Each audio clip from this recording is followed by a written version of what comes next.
Hello everyone and welcome to another video. My track guide for the FF1600 going around Snetterton, the 200 layout. In this one the car gets so much quicker with lower fuel. Let's get into it. For qualifying you want to be all the way on the left for turn 1. It's a risky place to try and overtake, but you can brave it on the outside.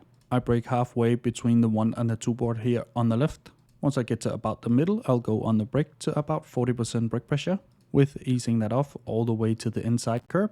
I go for a double apex. So I get early into the curb, dragging out a little bit before getting back into the curb. Once I'm at the first apex, I'll go on the throttle again. The second curb is not as important as the first one though. And of course use all of the necessary room. Turn 2 and 3 is all about setting up for the straight after turn 3. My braking marker is this orange part of the wall here on the right. Once I get past that, I'll be on the brake, aiming for about 80% brake pressure, holding that for a little bit before easing off all the way to the curb on the inside.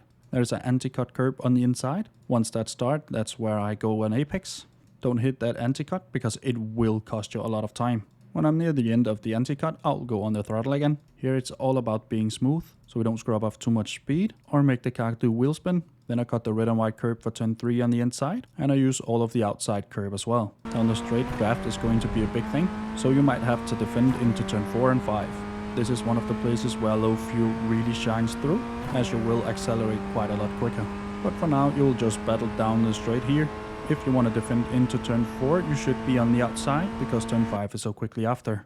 My braking marker for turn 4 and 5 is this Brundle sign here on the left. Once I get past that I'll be on the brake. Here we have to be really smooth and keep the car really stable because it's a really challenging corner. My initial pressure is about 50% and I'll pretty much hold that all the way to the end of the bridge. I'm letting off the throttle but keeping a few percent, so that's trail braking, just to help stabilize the car.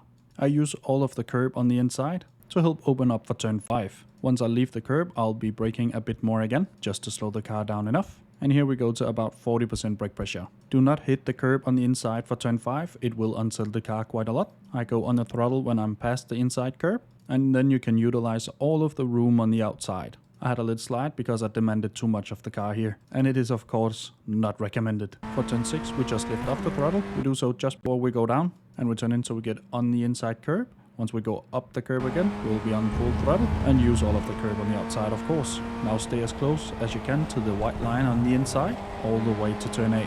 Turn 7 is all about setting up for a stable entry for turn 8. I'll be going on the brakes when I get to this bollard here in front of us, the third to last one. Here I'll be on the brake for just a few percent all the way to the second to last. Once I get to the second to last, I'll go to about 55% brake pressure and holding that all the way to the inside curb. This one you don't want to hit the curb either. Just when we get to the curb, I go on the throttle again. We're able to do that because we have quite a lot of room on the outside, and we want to be using that to maximize our exit speed. Again, because we're going on the start-finish straight. And that's a lap around Snetterton in the FF1600, the 200 layout. Once again, you will feel the car get a lot quicker the lighter you get. That's my time of 1 minute 15.7. I have more track guides for this car linked down below. Hopefully this little guide has helped you. If it has, leave a like down below. Consider subscribing as well. And now for the uninterrupted hot laps.